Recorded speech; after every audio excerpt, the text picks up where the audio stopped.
നമ്മൾ ഡിസ്കസ് ചെയ്യുന്നത് India Australia test series ഇപ്പോൾ ജസ്റ്റ് കഴിഞ്ഞു. ഇന്ത്യ 2-0 പരാജയപ്പെട്ടിരിക്കുകയാണ്. നമ്മൾ കഴിഞ്ഞ സന്തോഷ് പണ്ഡിറ്റ് ഷോയിൽ ഈ വിഷയം അവതരിപ്പിച്ചതാണ്. ധോണിയുടെ ബാറ്റിംഗ് അത്ര ടെസ്റ്റിൽ അത്ര ശരിയല്ലെന്നും അതേപോലെ തന്നെ അദ്ദേഹത്തിന് വെറും 23% മാത്രമേ ഔട്ട്സൈഡ് ഇന്ത്യയിൽ സ്ട്രൈക്ക് റേറ്റ് ഉള്ളൂ എന്നൊക്കെ നമ്മൾ പറയുകയുണ്ടായി. അതേപോലെ തന്നെ 3 ടെസ്റ്റ് സീരീസിൻ്റെ 3 ഗെയിമുകൾ കഴിഞ്ഞപ്പോൾ തന്നെ അദ്ദേഹം റിട്ടയർമെൻറ്റ് വാങ്ങുകയുണ്ടായി. ഇപ്പോൾ ധോണി ഔട്ട്, കോഹ്ലി ഇൻ, ഇതാണ് ഇപ്പോഴത്തെ അവസ്ഥ. ധോണി പുറത്തേക്ക് പോയി, കോഹ്ലിയാണ് ഇനി നയിക്കാൻ പോകുന്നത്. തീർച്ചയായിട്ടും ആദ്യത്തെ ടെസ്റ്റ് കോഹ്ലിയാണ് നയിച്ചിരുന്നത്. വളരെ ഗംഭീരമായിട്ട് തന്നെ അദ്ദേഹം ആ ജോലി ചെയ്തിട്ടുണ്ട്. 2 ഇന്നിങ്സിൽ അദ്ദേഹം സെഞ്ചുറി നേടുകയുണ്ടായി, വെരി ഫസ്റ്റ് ക്യാപ്റ്റനായിട്ട് തന്നെ. അതുപോലെ തന്നെ 4 ടെസ്റ്റ് സീരീസിനിടയിൽ 4 സെഞ്ചുറി അദ്ദേഹത്തിന് നേടാൻ സാധിച്ചു. ഈ ടെസ്റ്റ് സീരീസിൻ്റെ പ്രധാന പ്ലസ് എന്ന് പറയുന്നത്, ഇതിലെ പ്രധാന കണ്ടുപിടുത്തം എന്ന് പറയുന്നത് എനിക്ക് തോന്നുന്നു സ്മിത്ത് എന്ന ഓസ്ട്രേലിയൻ ക്യാപ്റ്റൻ്റെ സൂപ്പർ പ്രകടനം, ഒരു സൂപ്പർ സ്റ്റാർ ഒരു ബാറ്റ്സ്മാൻ്റെ ഒരു പിറവിയുമാണ് നമുക്ക് കാണാൻ സാധിച്ചത്.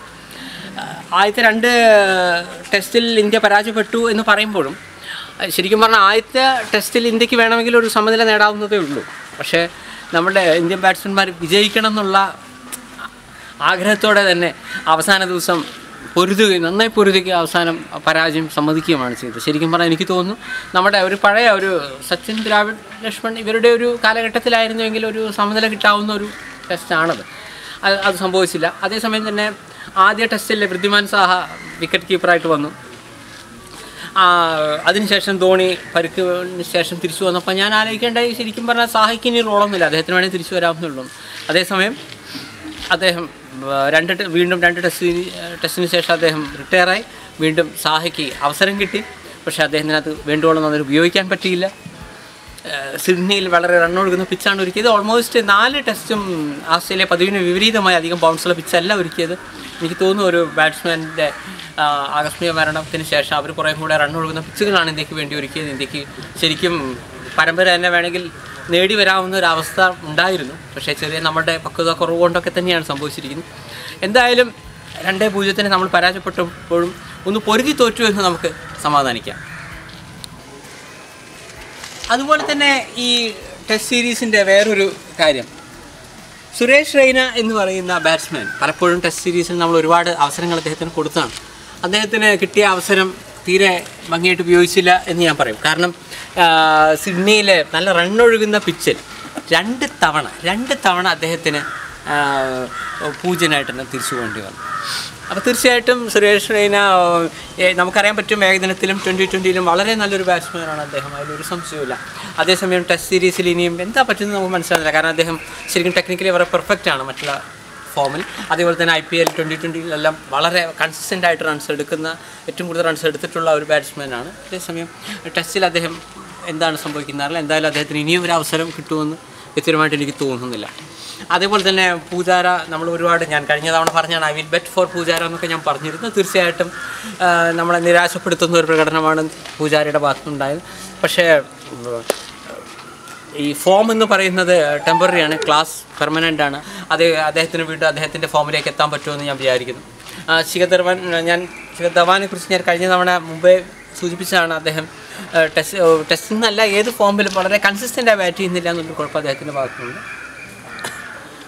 അതേപോലത്തെ മറ്റൊരു കാര്യം, ഈ കോഹ്ലിയും ശിഖർ ധവാനും തമ്മിലുള്ള ഒരു ചെറിയൊരു സൗന്ദര്യപ്പിണക്കം നമ്മളുടെ ക്യാപ്റ്റൻ, ആ സമയത്തുള്ള ടെസ്റ്റിലെ ക്യാപ്റ്റൻ MS ധോണി പത്രക്കാരെ മുന്നിലൊക്കെ അറിയിക്കുകയും അതൊരു വലിയൊരു സംഭവമാക്കി മാറ്റുകയൊക്കെ ചെയ്യുകയുണ്ടായി.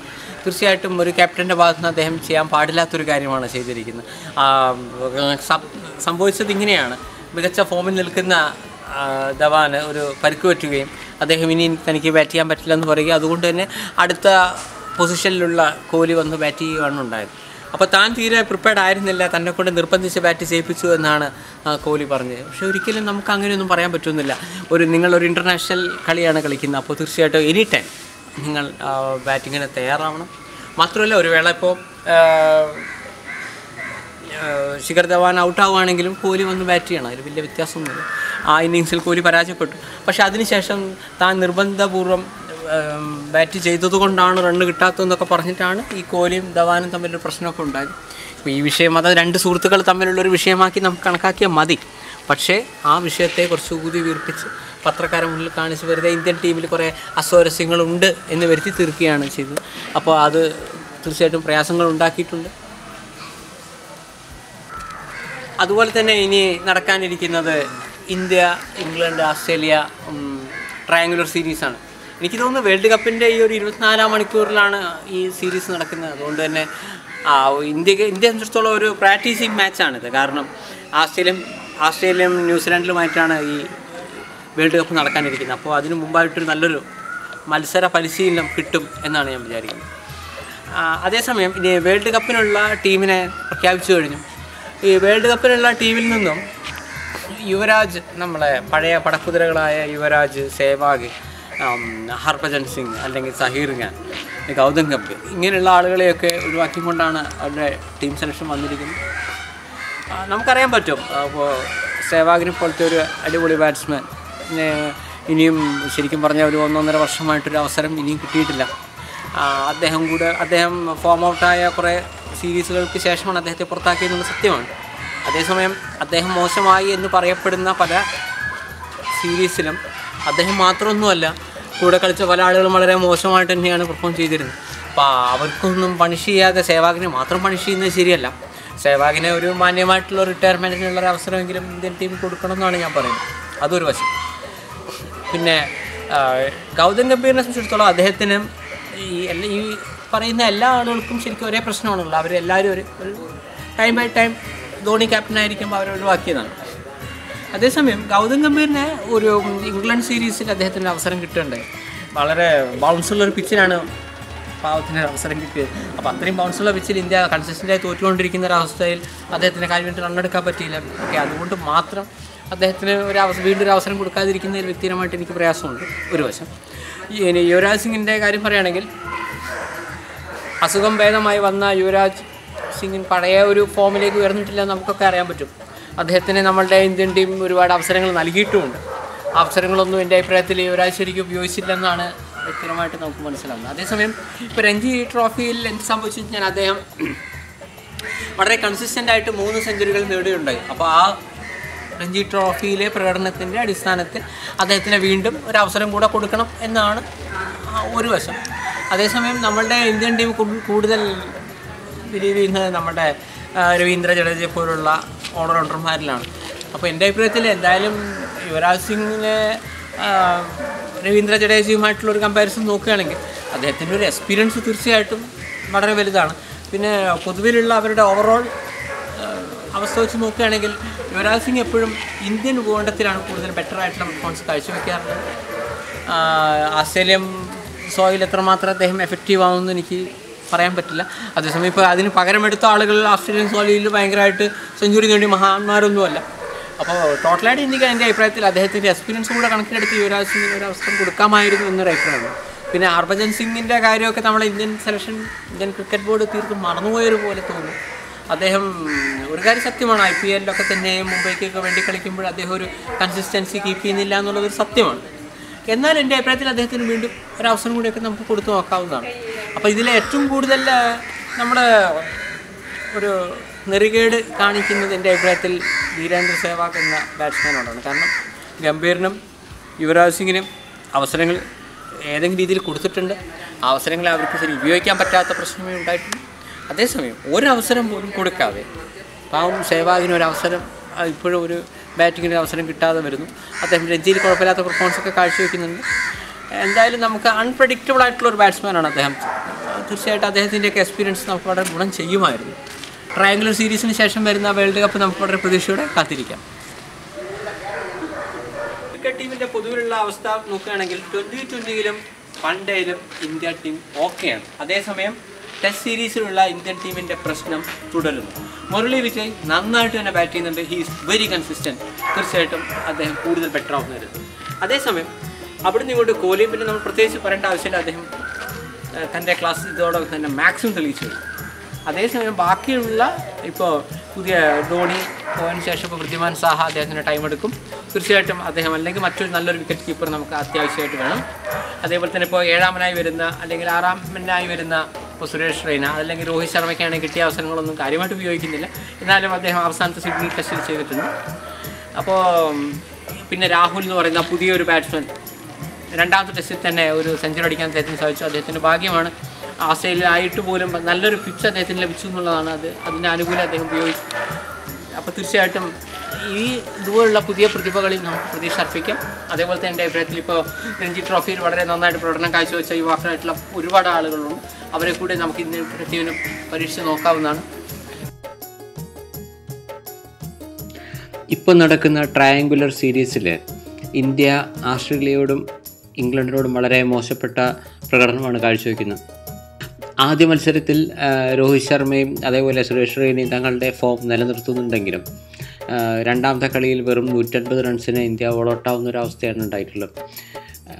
ശരിക്കും പറഞ്ഞാൽ നമ്മുടെ ബാറ്റ്സ്മാരൊന്നും തന്നെ ഒരു മികച്ച ഫോമിലേക്ക് വരുന്നില്ല. കോഹ്ലിക്കാണെങ്കിൽ തൻ്റെ മികച്ച ഫോം ട്രയാങ്കുലർ സീരീസിൽ നിലനിർത്താനും പറ്റുന്നില്ല. ബൗളർമാരാണെങ്കിൽ റണ്ണ് വിട്ടുകൊടുക്കുന്നതിൽ യാതൊരു പിശുക്കും കാണിക്കുന്നുമില്ല. ഈ ഒരു ടീമിനെയും വെച്ച് എങ്ങനെയാണ് വേൾഡ് കപ്പ് നേടുക എന്നുള്ളത് ശരിക്കും ഒരു തലവേദനയാണ്. ശിഖർ ധവാനും ധോണിയും ശരിക്കും ഏകദിനങ്ങളിൽ തങ്ങളുടെ പ്രകടനം കഴിവിനനുസരിച്ച് ചെയ്യുന്നില്ല എന്നുള്ളതാണ് സത്യം. അതേപോലെ തന്നെ ബൗളിങ്ങിലും എല്ലാവരും റണ്ണ് നന്നായി നൽകുന്നു. മറുവശത്ത് ആസ്ട്രേലിയയുടെ വാർണറും സ്മിത്തൊക്കെ മികച്ച പ്രകടനം തന്നെയാണ് കാഴ്ചവെക്കുന്നത്. ഇംഗ്ലണ്ടിലും ഒരു തിരിച്ചുവരവിനുള്ള ഒരു അവസരം ഒരുങ്ങുകയാണ് ഈ ട്രയാങ്കുലർ സീരീസ്. പൊതുവിൽ ആസ്ട്രേലിയ അധികം ബൗൺസ് ഇല്ലാത്ത പിച്ചാണ് ഒരുക്കിയിരിക്കുന്നത്. അത് വേൾഡ് കപ്പിലും അങ്ങനെ തന്നെ വരാനേ സാധ്യതയുള്ളൂ. കാരണം ഒരു പ്രത്യേക ടീമിന് അഡ്വാൻറ്റേജ് കിട്ടരുത് എന്നുള്ള രീതിയിൽ ഒരുവിധം റണ്ണൊഴുകുന്ന പിച്ചുകളെ അത് ഏത് രാജ്യമായാലും അവരങ്ങനെ പ്രിപ്പയർ ചെയ്യുള്ളൂ. അതുകൊണ്ട് വേൾഡ് കപ്പിനെ കുറിച്ച് ഇന്ത്യക്ക് അധികം ടെൻഷൻ്റെ ആവശ്യമില്ല. അതേസമയം വലിയൊരു സമയം ഫോം നിലനിർത്തുക എന്നുള്ള ഒരു കാര്യം നമ്മുടെ ബാറ്റ്സ്മാൻമാരും നമ്മുടെ ബൗളർമാരും ഒരേപോലെ ചിന്തിക്കേണ്ടതുണ്ട്. ഇനി ധോണിയുടെ കാലഘട്ടം കഴിഞ്ഞു. ഇനി ടെസ്റ്റിൽ ഇനി തീർച്ചയായിട്ടും കോഹ്ലി അധികം വൈകാതെ തന്നെ 2020-യുടെയും വൺ ഡേയുടെയും ഒക്കെ ക്യാപ്റ്റൻസി ഏറ്റെടുക്കുമെന്ന് കൂടുതൽ വിജയങ്ങൾ ഇന്ത്യക്ക് ഉണ്ടാവുമെന്ന് കരുതാം. അപ്പോൾ അടുത്ത ആഴ്ച ഒരു കിടിലൻ സബ്ജക്റ്റുമായി സന്തോഷ് പണ്ഡിറ്റ് ഷോ കാണാൻ മറക്കരുത്.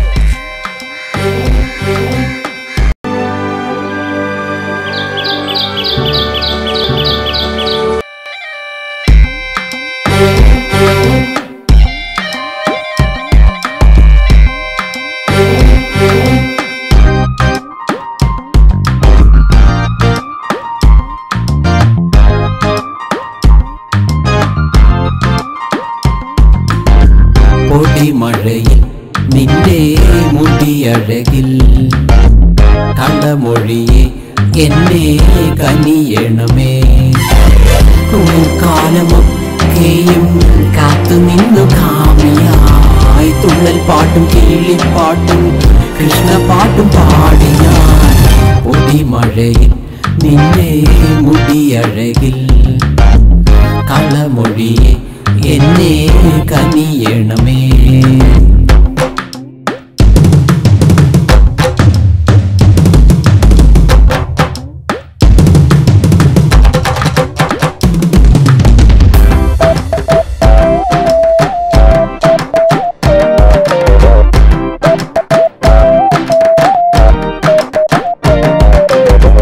തെന്നിലേറ്റു ചിന്നിച്ചിതറി നിന്റെ കൂന്തളങ്ങൾ പാലൊത്ത പുഞ്ചിരിയായി നീ അരികെ വന്നണഞ്ഞു.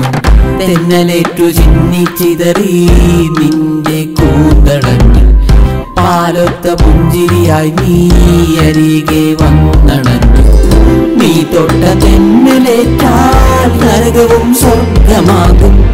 നീ കേട്ട പാട്ടു കേട്ടാൽ വേനലും ശൈത്യമാകും. ദർശിനി പ്രിയദർശിനി ദർശിനി ദർശിനി പ്രിയദർശിനി ദർശിനി. പൊടിമഴയിൽ നിന്റെ മുടിയഴകിൽ കളമൊഴിയെ എന്നെ കനിയണമേ. കാലമൊക്കെയും കാത്തുനിന്നു കാമിയായി തുള്ളൽ പാട്ടും കിളിപ്പാട്ടും കൃഷ്ണപാട്ടും പാടിയാൻ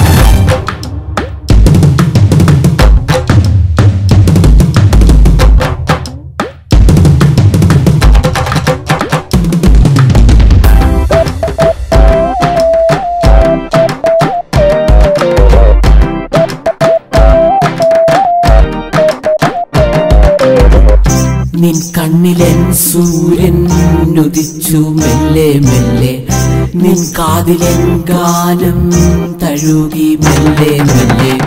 നിൻ കണ്ണിലെൻ സൂര്യൻ ഉദിച്ചു മെല്ലെ മെല്ലെ, നിൻ കാതിലെൻ ഗാനം തഴുകി മെല്ലെ മെല്ലെ.